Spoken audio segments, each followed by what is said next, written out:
교우 여러분 모두 평안하신지요? 3월 마지막 주일 아침입니다. 밖은 벌써 봄이 왔더군요. 그러나 봄을 느끼기엔 아직 우리 마음의 불안과 염려가 큽니다. 오늘 예배하면서 하늘 아버지의 평안이 여러분 마음에 임하기를 기도합니다. 하나님께서 이 상황을 진정시켜 주시고 속히 우리 일상이 회복되기를 소망하면서 3월 마지막 주일 예배를 시작하겠습니다. 다 같이 침묵으로 기도하겠습니다.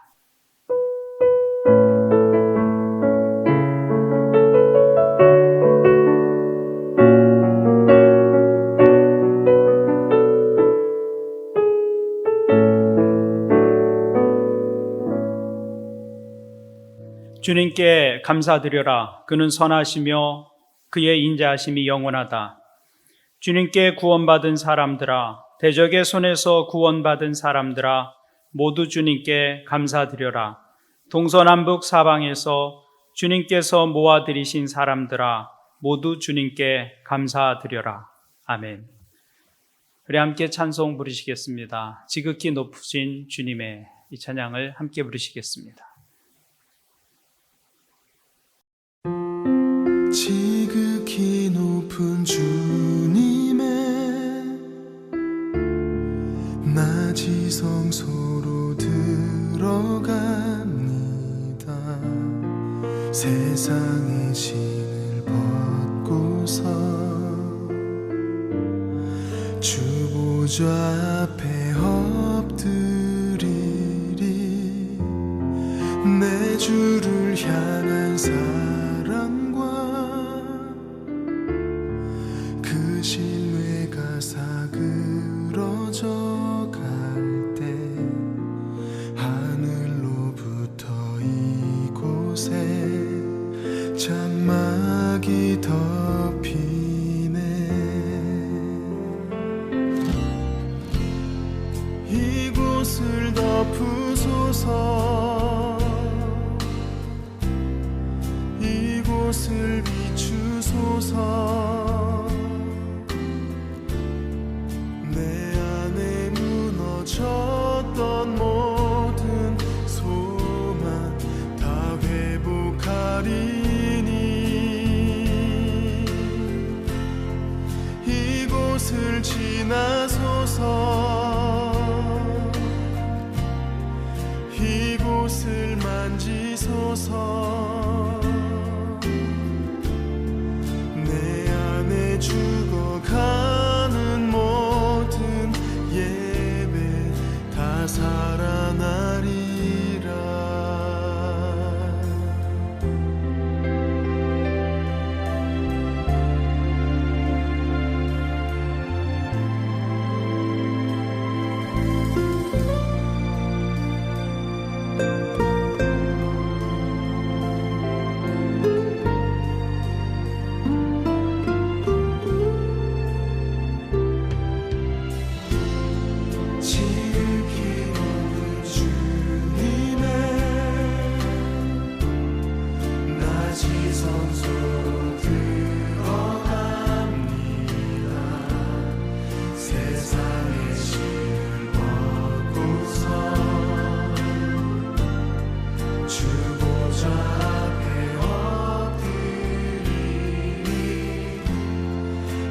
주를 향한 사랑과 그 신뢰가 사그러져 갈 때 하늘로부터 이곳에 장막이 덮이네. 이곳을 덮으소서.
이곳을 지나소서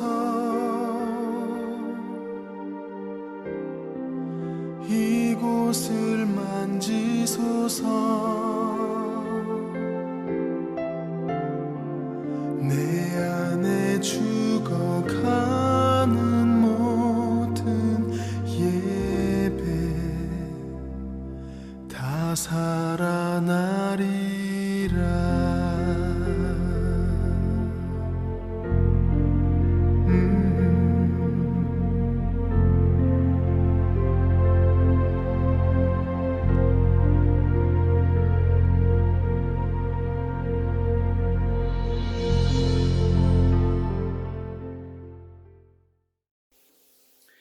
우리 함께 기도하는 시간을 갖겠습니다. 있는 자리에서 몇 가지 기도 제목을 가지고 함께 기도해 주시기 바랍니다. 먼저는 나라와 민족 그리고 우리의 이웃을 위해서 기도해 주시기 바랍니다. 코로나19 상황이 계속 진행되면서 일상이 깨어진 삶을 사는 모습이 너무 힘들고 어렵습니다. 하나님 우리를 긍휼히 여겨 주옵소서 기도해 주시기를 바라고요. 더함 교우들의 가정과 또 직장과 생업을 위해서도 기도해 주시기 바랍니다. 특별히 대학이 늦어지면서 피로도가 쌓여져가는 우리 자녀들이 있고 그들을 돌봐야 하는 부모님들이 있습니다. 그들을 위해서도 기도해 주시기를 바라고요. 또 마지막으로 나라마다 문을 닫고 담을 쌓는 상황입니다. 혐오와 차별이 아니라 환대와 포용으로 하나 되는 사회, 하나 되는 세계가 될 수 있도록 우리가 연대해서 이 어려움을 극복해 나갈 수 있도록 도와달라고 우리 함께 기도해 주시길 바랍니다. 우리 한 목소리로 있는 자리에서 기도하겠습니다. 하나님 아버지, 우리 지금 어려운 시기를 지나고 있습니다. 이 상황을 우리가 어떻게 마무리해야 할지 길이 보이다가도 보이지 않는 그 상황 속을 살고 있습니다. 이 나라 이 민족 이웃을 기억해 주옵소서. 일상에 깨어진 사람들의 삶을 긍휼히 여겨 주시옵소서. 속히 우리 일상이 회복되고 또 전생 삶으로 돌아갈 수 있도록 주님 우리를 도와주옵소서. 특별히 다음 교우들의 가정과 직장과 생업을 기억해 주옵소서. 모두 힘들어하는 시대를 살고 있는데 하나님의 특별하신 도우심이 우리 다음 교우들의 삶과 저들의 직장과 생업 가운데 있도록 주님 도와주옵소서. 특별히 계약이 늦어지면서 아이들을 돌봐야 하는 부모들의 스트레스가 높아지고 있고 또 그것을 견뎌야 하는 자녀들이 힘들어합니다. 속히 정상적으로 우리 아이들이 학교에 등교하고 또 모든 학교가 그 아이들을 가르치고 또 케어할 수 있는 상황으로 변화될 수 있도록 주님 도와주옵소서. 나라와 민족들이 서로를 적대시합니다. 문을 닫고 담을 쌓는 상황입니다. 혐오와 차별이 점점 더 증가되고 있습니다. 하나님 우리를 긍휼히 주셔서 환대와 포용으로 하나 되게 하시고 우리가 함께 손잡고 연대해서 이 어려움을 극복해 나갈 수 있도록 우리를 도와주옵소서. 주님 함께해 주옵소서. 예수님의 이름으로 기도하옵나이다.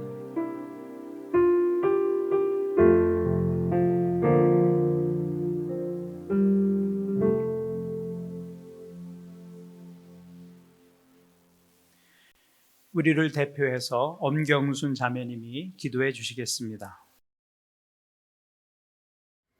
우리 각 사람의 이름으로도 기억해 주시는 하나님, 코로나19로 어려운 상황을 겪고 있는 가운데서도 우리를 온라인을 통해서라도 주님 앞에 나와 함께 예배하게 해주심에 감사드립니다. 코로나19가 전 세계로 확산되어 계속되는 가운데서도 봄의 햇살은 온 땅을 비추어 주고 있습니다. 하나님이 우리를 위해 마련해 주신 지구와 바다와 하늘을 우리가 너무 함부로 아끼지 않고 쓴 것은 아닌지 반성하면서도 이러한 코로나19를 왜 겪어야 하는지 투정내기도 하고 두려워하기도 하고 불안한 마음을 가졌음을 하나님께 고백합니다. 이러한 고난을 겪으면서 우리를 단순히 두려워하는 마음에 갇혀 있게 하지 마시고 우리의 연약함을 인정하고 하나님께 더 의지하게 하시고 하나님 앞에 더 겸손함으로 나아갈 수 있게 하여 주십시오. 우리에게 하나님을 닮고자 하는 마음을 주십시오. 이 고난 속에서 서로를 더 배려하고 감사해야 하고 이해하게 하는 마음을 갖게 하셔서 하나님의 자녀임을 인증하게 해 주십시오. 코로나19를 멈추기 위해 노력하는 사람들에게 지혜와 능력을 주셔서 이 고난 속에서 벗어나게 해주시고 경제적으로 힘든 사람들을 돌보아 주십시오. 계속해서 교회에서의 예배 중단이 이어지고 있습니다. 하루빨리 교회에서 하나님의 사람들과 교제하면서 교회 속에서 예배할 수 있게 인도해 주시옵소서. 하나님께서는 언제나 우리를 각 사람의 이름으로 우리 한 명 한 명을 기억하고 있음을 알고 있습니다. 귀가 있으나 하나님의 주시는 음성을 귀 닫고 듣지 않고 있는 것은 아닌지 우리를 돌아보게 하십시오. 기쁠 때도 어려움 속에 있을 때에도 두려움 속에 있을 때에도 하나님은 늘 우리와 함께 있음을 잊지 않고 기억합니다. 하나님은 우리와의 소통을 늘 원하시고 그 길을 열어놓고 계십니다. 우리가 부르면 항상 응답해 주시고 우리의 말을 들어주심을 알고 있습니다. 하나님과의 교제에 집중할 수 있는 시간을 마련하여 하나님과 개인적으로 만나는 경험을 할 수 있도록 하여 주십시오. 사탄이 가장 무서워하는 것은 기도뿐이니 기도함으로 하나님과 소통하기를 원합니다. 늘 깨어서 기도하길 원합니다. 우리의 신음에도 응답해 주시는 하나님, 주님과 기도로 연결되게 하여 주십시오. 고난 속에서 두렵고 연약해진 우리에게 축복을 내려주시기를 바라며 예수 그리스도의 이름으로 기도드립니다. 아멘.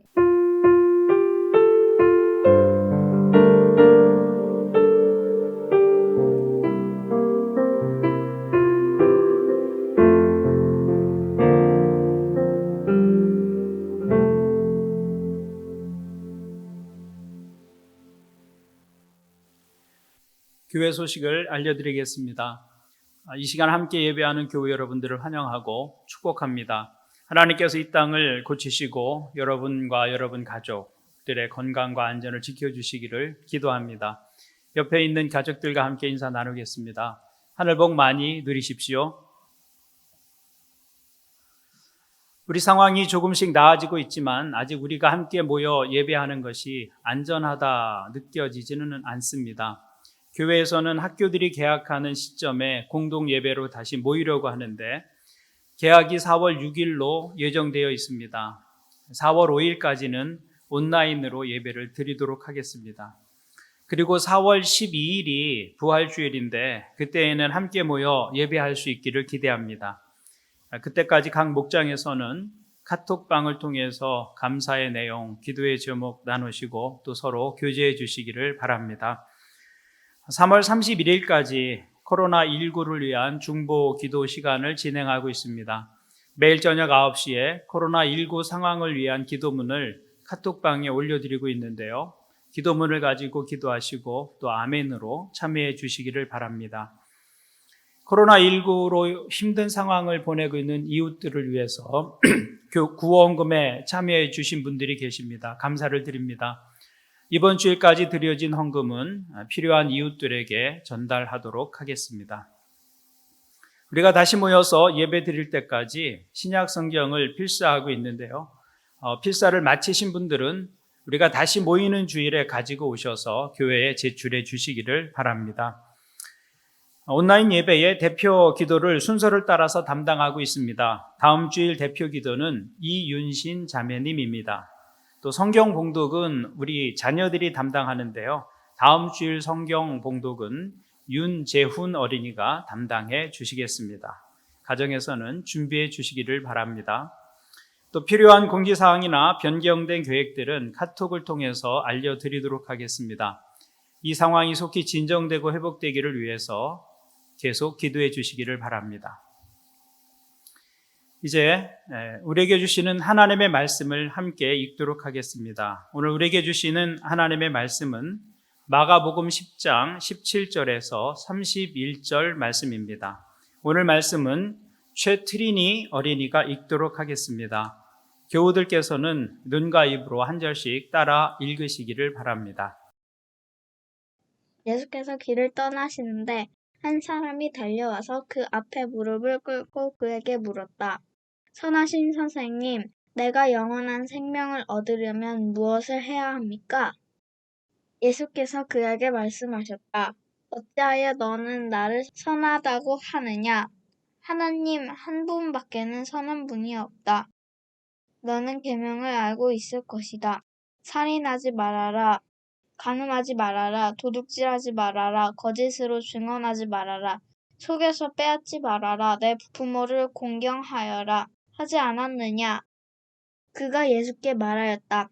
선생님, 나는 이 모든 것을 어려서부터 다 지켰습니다. 예수께서 그를 눈여겨보시고 사랑스럽게 여기셨다. 그리고 그에게 말씀하셨다. 너에게는 한 가지 부족한 것이 있다. 가서 내가 가진 것을 다 팔아서 가난한 사람들에게 주어라. 그리하면 내 하늘에서 보화를 차지하게 될 것이다. 그리고 와서 나를 따라라. 그러나 그는 이 말씀 때문에 울상을 짓고 근심하면서 떠나갔다. 그에게는 재산이 많았기 때문이다. 예수께서 둘러보시고 제자들에게 말씀하셨다. 재산을 가진 사람은 하나님의 나라에 들어가기 참으로 어렵다. 제자들은 그의 말씀에 놀랐다. 예수께서 다시 그들에게 말씀하셨다. 이 사람들아, 하나님의 나라에 들어가기는 참으로 어렵다. 부자가 하나님의 나라에 들어가는 것보다 낙타가 바늘귀로 지나가는 것이 더 쉽다. 제자들은 더욱 놀라서 그렇다면 누가 구원을 받을 수 있겠는가 하고 서로 말하였다. 예수께서 그들을 눈여겨보시고 말씀하셨다. 사람에게는 불가능하나 하나님께는 그렇지 않다. 하나님께는 모든 일이 가능하다. 베드로가 예수께 말씀드렸다. 보십시오. 우리는 모든 것을 버리고 선생님을 따라왔습니다. 예수께서 말씀하셨다. 내가 진정으로 너희에게 말한다. 나를 위하여 또 복음을 위하여 집이나 형제나 자매나 어머니나 아버지나 자녀나 논밭을 버린 사람은 지금 이 세상에서는 박해도 받겠지만 집과 형제와 자매와 어머니와 자녀와 논밭을 100배나 받을 것이고 오는 세상에서는 영원한 생명을 받을 것이다. 그러나 첫째가 꼴찌가 되고 꼴찌가 첫째가 되는 사람이 많을 것이다. 읽은 본문을 가지고 영생은 소유가 아니라 삶입니다 라는 제목으로 말씀을 전해드리겠습니다. 여러분 모두 이것을 좋아하실 것입니다. 보이시나요? 지금 이것을 보고 가슴이 막 뛰는 사람이 계실 거예요. 그렇다면 천국에 들어가기가 조금 힘들지 모릅니다. 오늘 성경은 부자가 천국에 들어가기가 얼마나 어려운지 낙타가 바늘구멍으로 지나가는 것보다 더 어렵다고 말씀하십니다.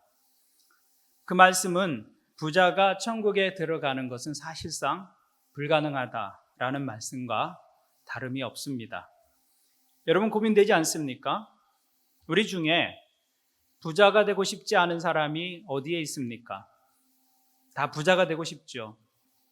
그런데 부자는 천국을 못 들어간다고 말씀하십니다. 제자들도 이 말씀을 들었을 때 의아했을 것입니다.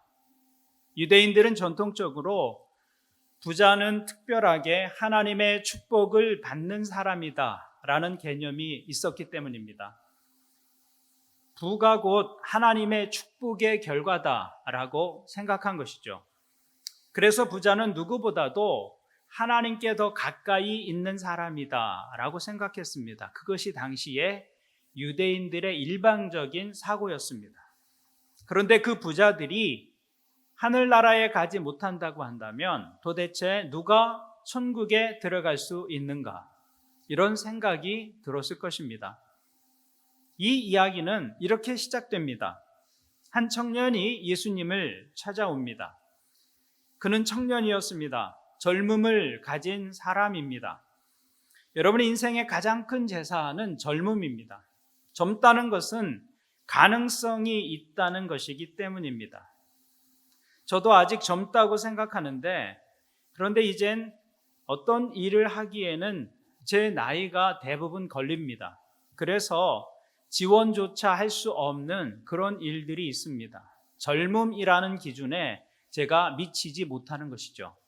그런데 이 청년은 젊음을 가진 사람이었습니다.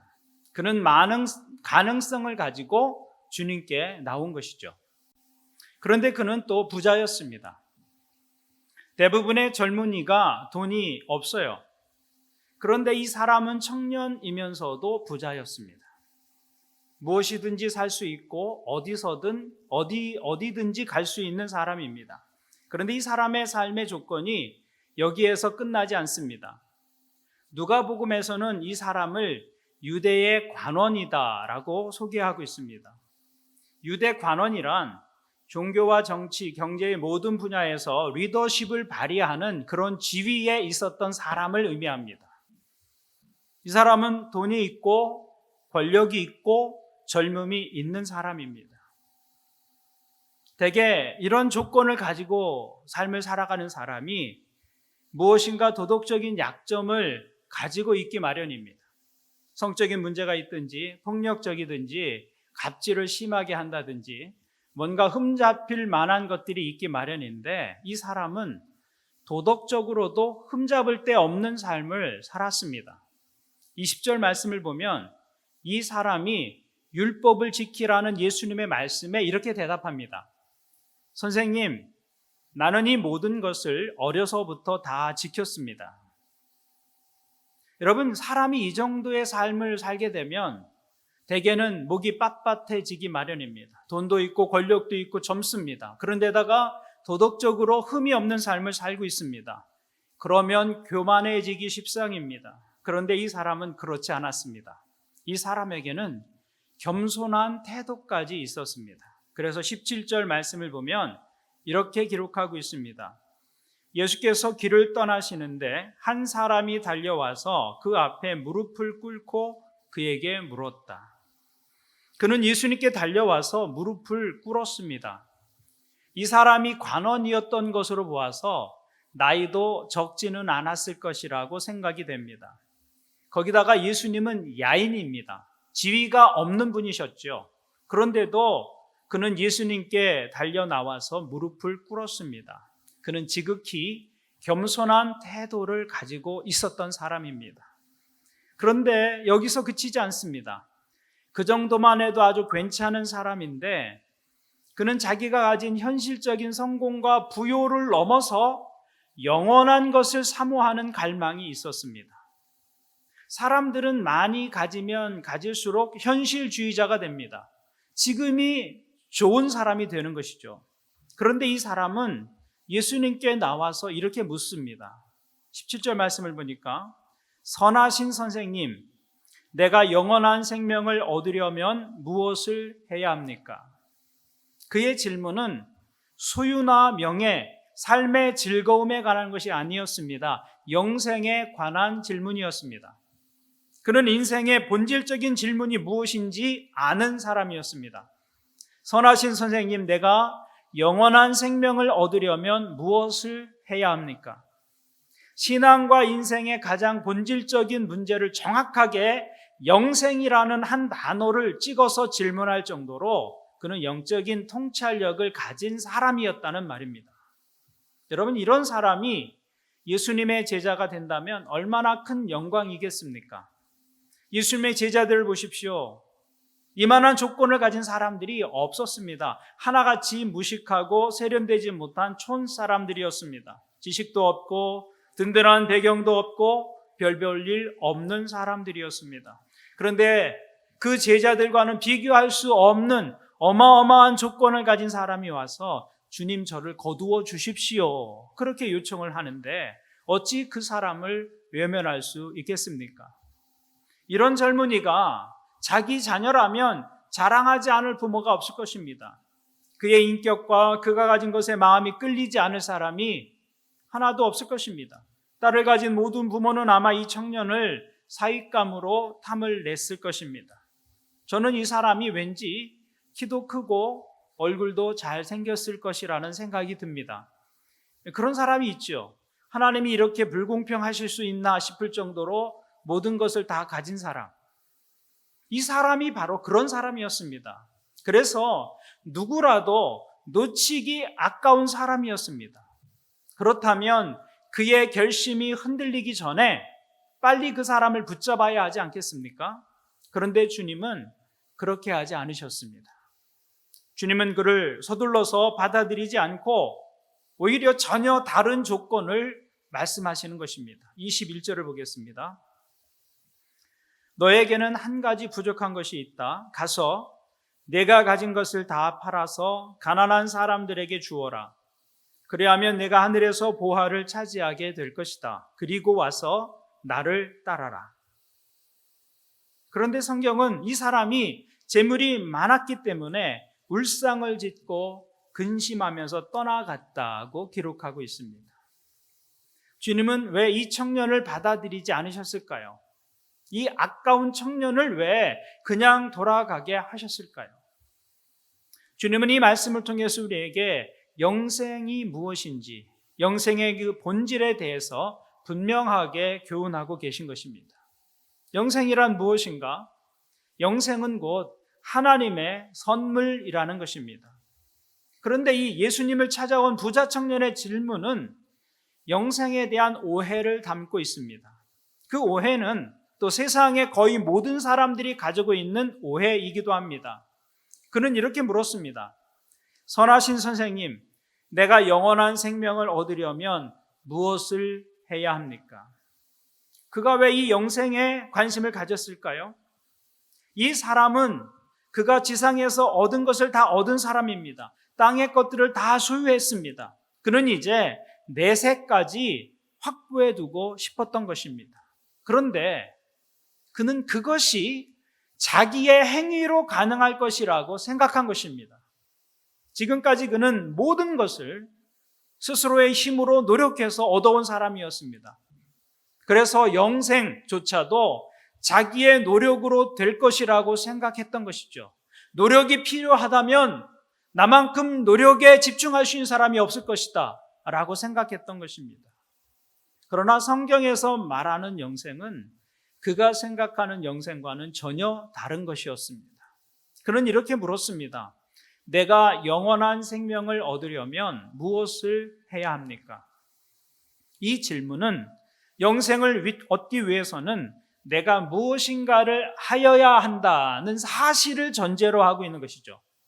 구원을 얻으려면 착하고 선한 일을 많이 하고 공로를 많이 쌓아야 할 것이라고 생각한 것입니다. 아마 이것이 대부분의 사람들이 영생에 대해서 가지는 보편적인 오해일 것입니다.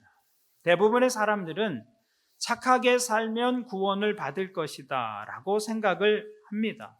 그런데 정말 그런가라는 것이죠. 착하게 살면 천국에 간다. 착하게 살면 구원을 얻는다. 많은 사람들이 그렇게 생각합니다. 그렇다면 그 다음 질문이 있습니다. 그 질문은 그러면 얼마만큼 착하게 살아야 천국에 갈 수 있는가 하는 것입니다. 천국에 가기 위해서는 얼마만큼 착해야 할까요? 대부분의 사람들은 평균보다 낮게 살면 될 것이라고 생각하는 것 같습니다. 그리고 자기는 그 평균보다는 나을 것이다 라고 생각하는 것이죠. 그런데 그 기준을 누가 정했느냐라는 것이죠. 정말 그 기준이 영생을 얻는 기준이 될 수 있느냐라는 것입니다. 그것은 우리의 생각일 뿐입니다.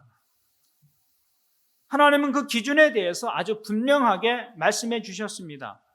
레위기 11장을 보면 이렇게 말씀하십니다. 나는 여호와라, 내가 거룩하니 너희도 거룩할지어다. 하나님은 거룩을 우리에게 요구하시는데 어느 만큼의 거룩을 요구하시고 있는가? 마태복음 5장 48절을 보니까 이렇게 말씀합니다. 그러므로 하늘에 계신 너희 아버지의 온전하심과 같이 너희도 온전하라. 그러니까 하나님의 기준은 무엇입니까? 완전함이라는 것입니다. 착함의 완전함, 선함의 완전함, 거룩의 완전함, 그것이 하나님이 제시하시는 구원의 기준입니다. 그래서 착하게 살고 선하게 사는 것이 분명 좋은 일이긴 하지만 착하게 사는 것, 선하게 행동하는 것 자체로 영생을 얻을 수는 없다는 것입니다. 하나님의 기준은 완전함에 있기 때문입니다. 누구도 그 완전함에 이를 수 없는 것이죠. 그래서 그 사실을 깨닫게 해주기 위해서 예수님은 이 부자 청년에게 이렇게 말씀하셨습니다. 18절을 보겠습니다. 예수께서 그에게 말씀하셨다. 어찌하여 너는 나를 선하다고 하느냐? 하나님 한 분밖에는 선한 분이 없다. 이 말씀을 그냥 읽으면 이해하기가 좀 어려운 말씀이 됩니다. 얼핏 보기엔 예수님 자신이 나는 선하지 않다 이렇게 말씀하신 것처럼 들리기 때문입니다. 그런데 이것은 그런 뜻이 아닙니다. 이 말씀이 담고 있는 의미는 사람 가운데는 선한 이가 없다는 말입니다. 어찌하여 너는 나를 선하다고 하느냐? 하나님 한 분밖에는 선한 분이 없다. 이 청년은 예수님을 선한 선생님이라고 불렀습니다. 그런데 예수님의 대답은 이것입니다. 내가 지금 나를 선생님이라고 불렀는데 내가 선생님이라면 선하다는 말은 내게 합당하지 않다. 세상에서 선생님이라고 불리는 사람들 가운데 완전하게 선한 사람은 한 사람도 없기 때문이다. 그렇게 말씀하신 것입니다. 이 말씀이 잘 이해가 되지 않는다면 이렇게 생각해 보십시오.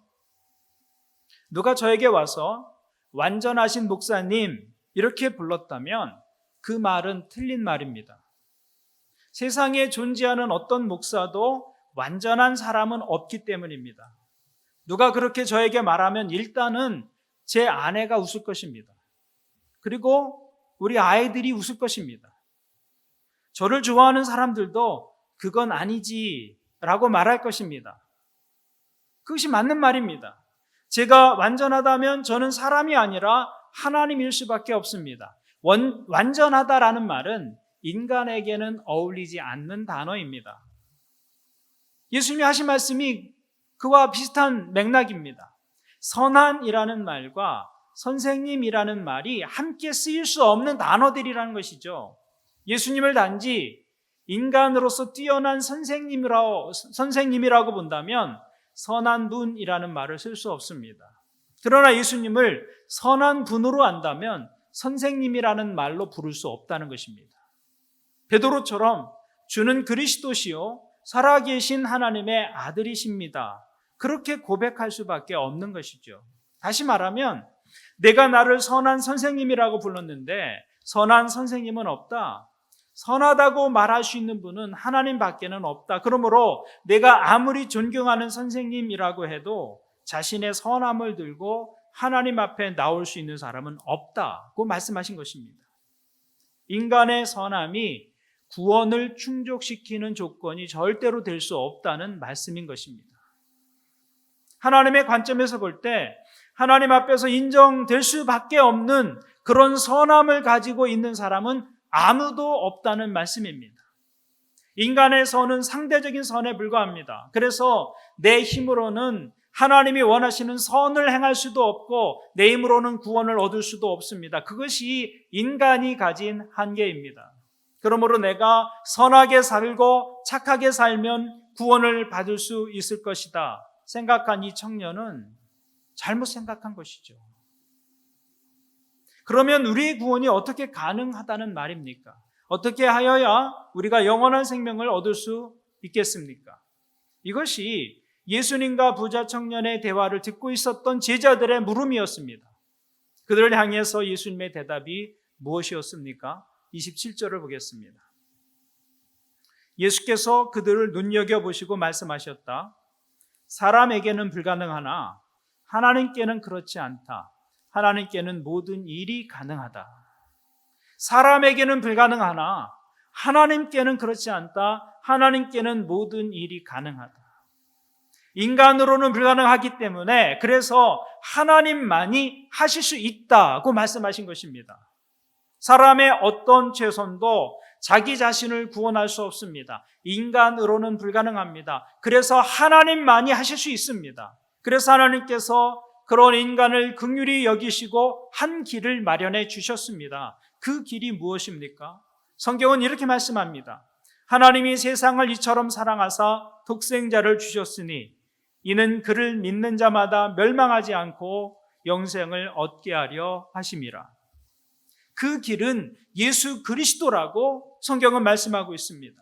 하나님은 인간들의 죄를 해결하기 위해서 당신의 아들 예수 그리스도를 이 땅에 보내주셔야만 했습니다.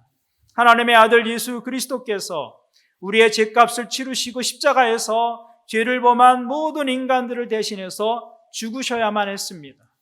예수님의 십자가는 인간의 죄를 해결하는 하나님의 유일한 방법이었습니다.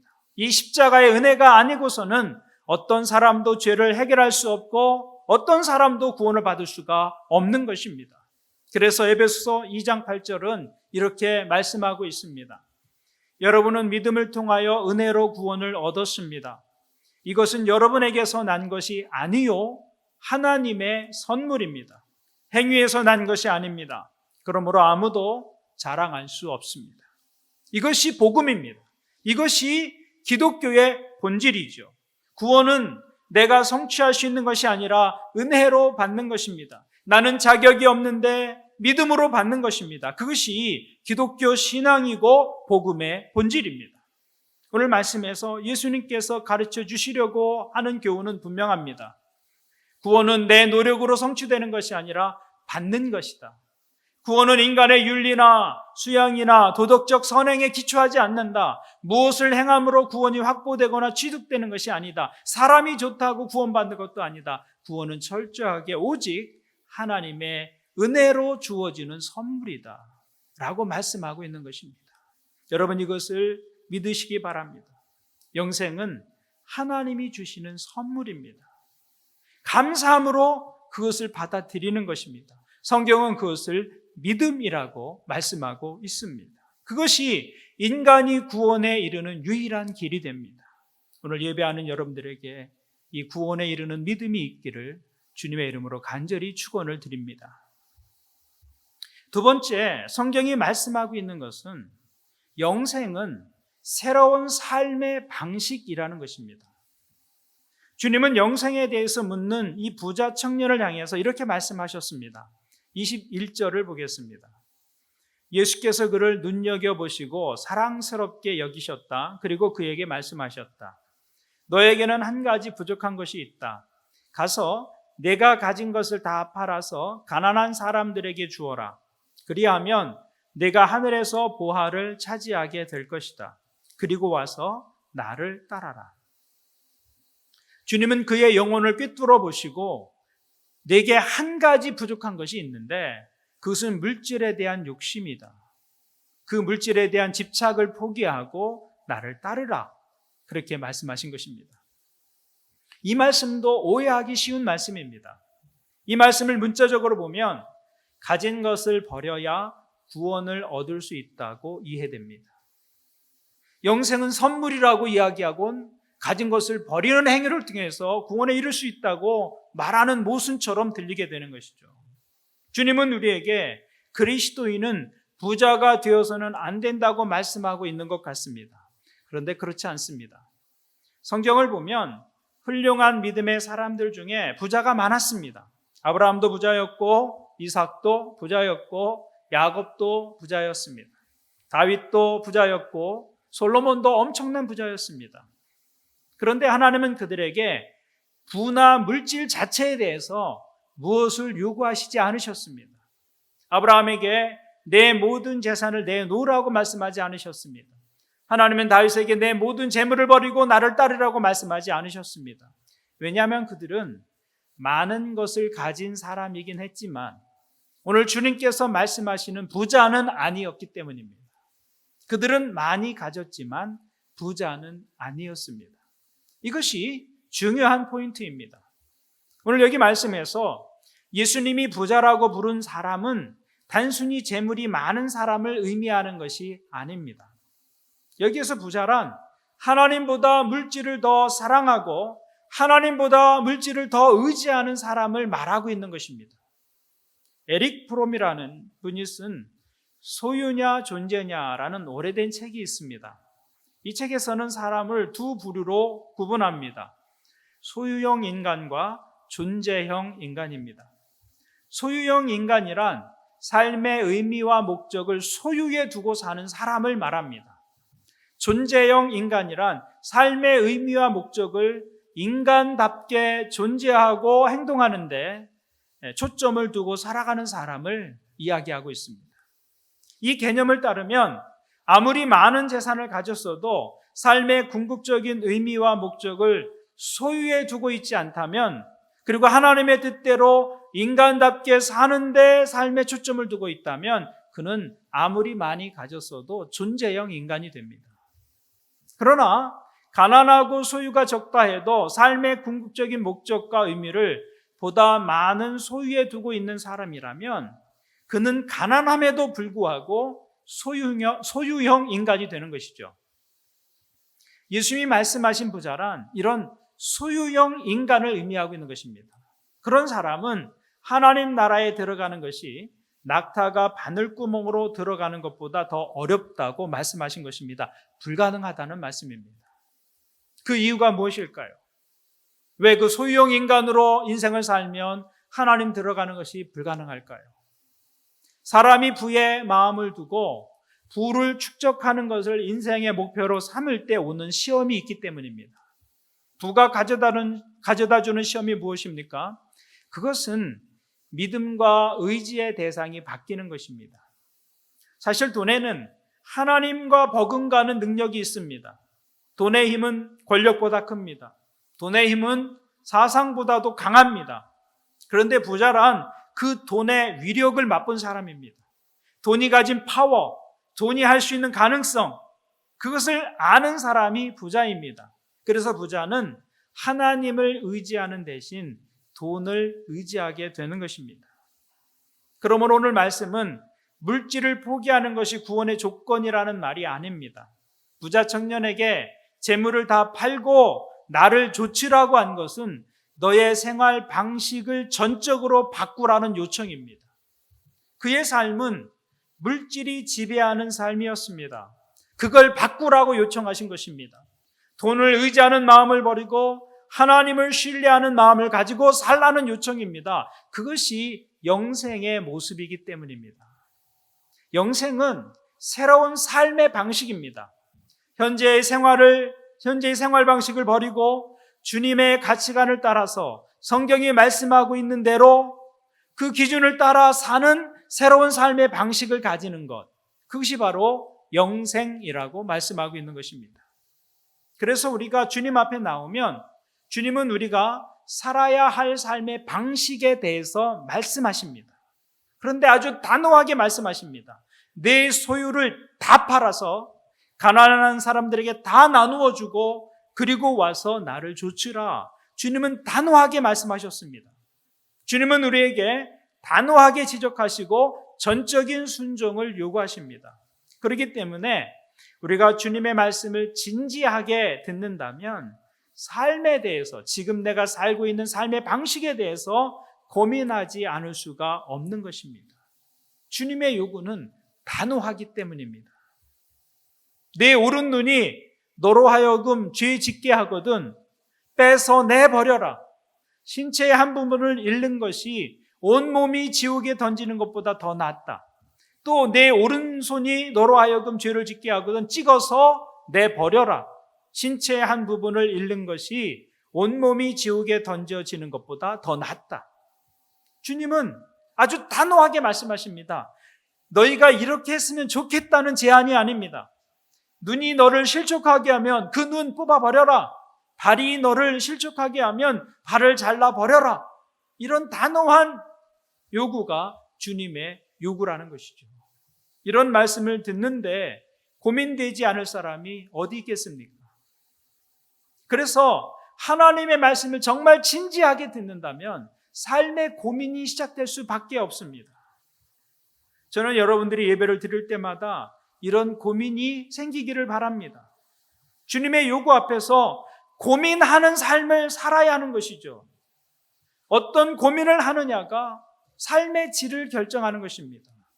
오늘 여러분들에게 예배를 드릴 때마다 여러분의 인생과 삶에 대해서 진지하게 고민하는 일들이 있기를 바랍니다.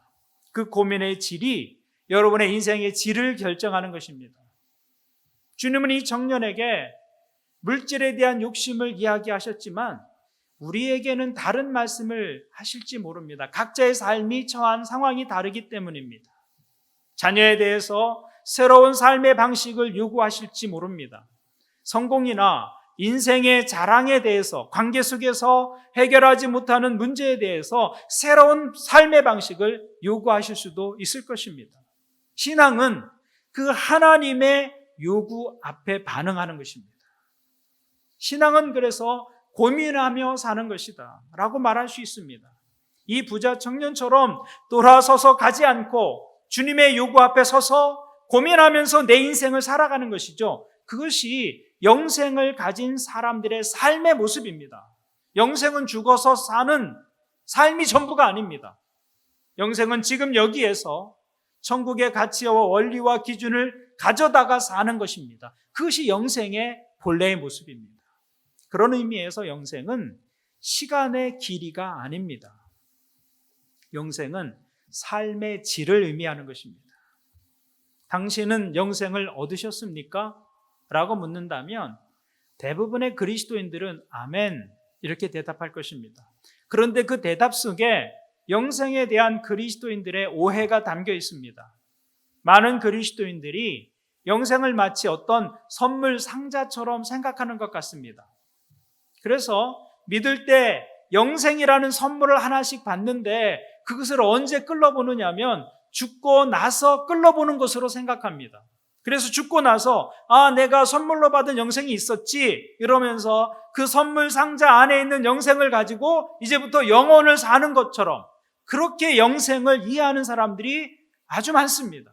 대부분의 그리스도인들이 영생에 대해서 가지는 이해가 그와 같은 것이죠.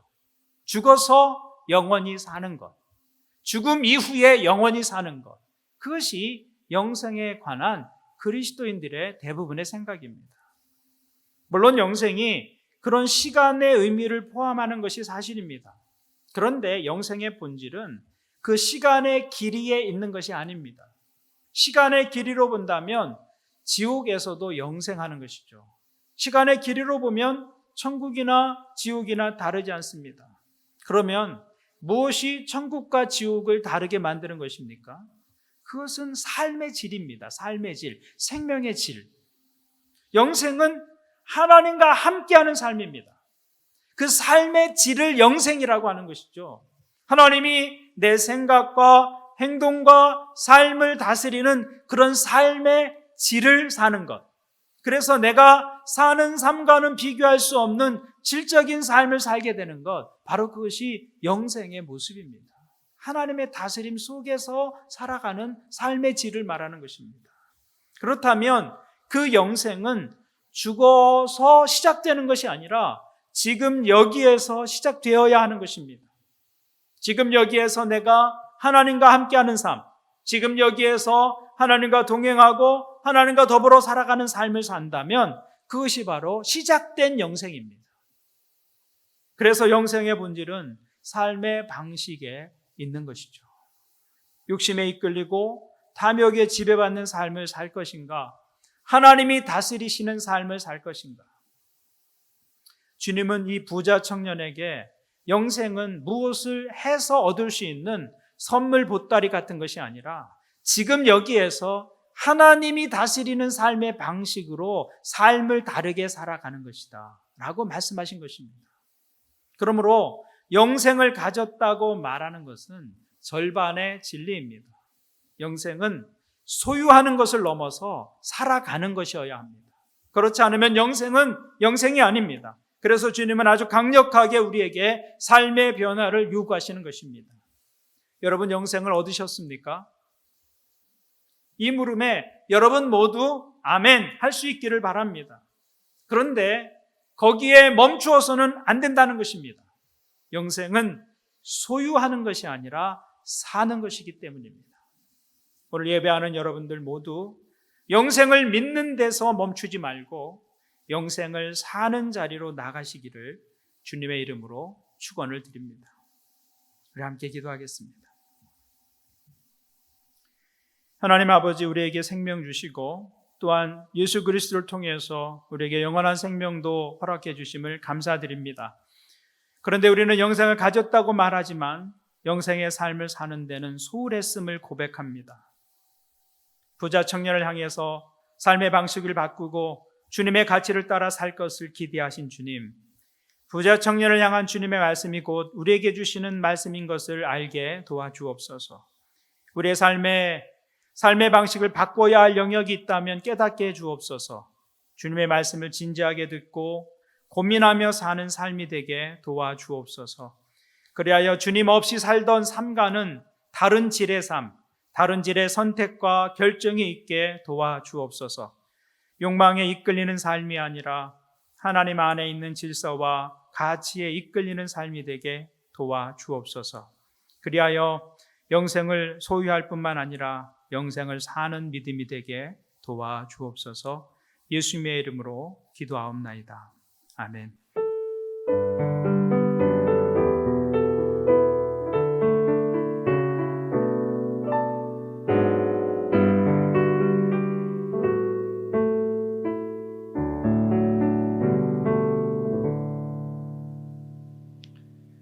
우리 함께 찬송 부르시겠습니다. 부르신 곳에서 일상의 삶을 예배하는 자로 살아가기를 결심하면서 부르신 곳에서 이 찬양을 함께 부르겠습니다.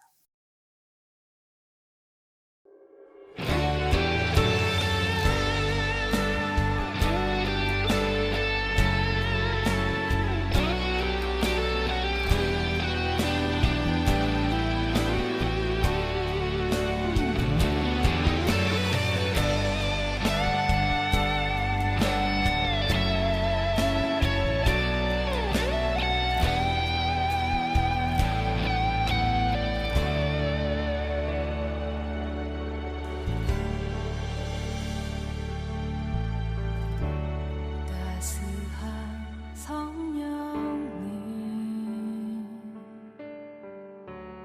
마음으로 보내 내 몸을 감싸며 주어지는 평안함 만족함을 느끼네 사랑과 진리에 한 줄 깊이 또내 내 몸을 감싸며 주어지는 평안함 그 사랑을 느끼네 부르신 곳에서 나는 예배하네 어떤 상황에도 나는 예배하네 부르신 곳에서 나는 예배하네 어떤 상황에도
기도하겠습니다. 이제 평안한 마음으로 세상에 돌아가십시오. 선한 일에 용기를 가지시며 악을 악으로 갚지 마십시오. 항상 연약한 자를 도우시며 병든 자를 찾아보시며 곤란당하는 이웃을 위로하십시오. 모든 사람을 존경으로 대하시며 주님께 봉사하고 주님을 사랑하십시오. 모든 일을 믿음과 사랑으로 행하시며 어떠한 일에도 소망을 포기하지 마십시오. 그리고 거룩하신 성령님께 순종하여 기쁨과 감사의 생활을 해 나가십시오. 우리 하나님 아버지께서는 여러분을 항상 도와주실 것입니다. 하나님 아버지, 이 시간 예배하고 또 일상의 자리로 돌아갑니다. 예배하면서 주님께 드린 우리의 마음과 정성을 받아 주옵소서. 또 물질을 드려 헌신하는 사람들의 감사와 헌신을 받아 주옵소서.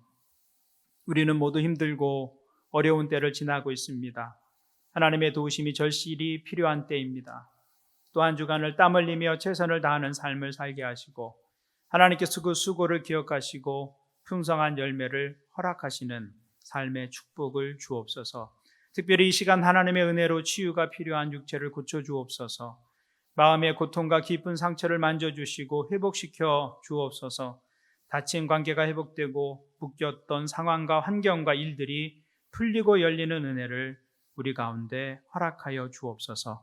이제는 우리 주 예수 그리스도의 은혜와 하나님의 크신 사랑과 성령님의 임재와 교제가 영생을 소유하고 그 영생을 삶으로 살아가기를 소원하는 하나님의 사람들과 이 땅 가운데 함께 하시기를 간절히 축원하옵나이다. 아멘.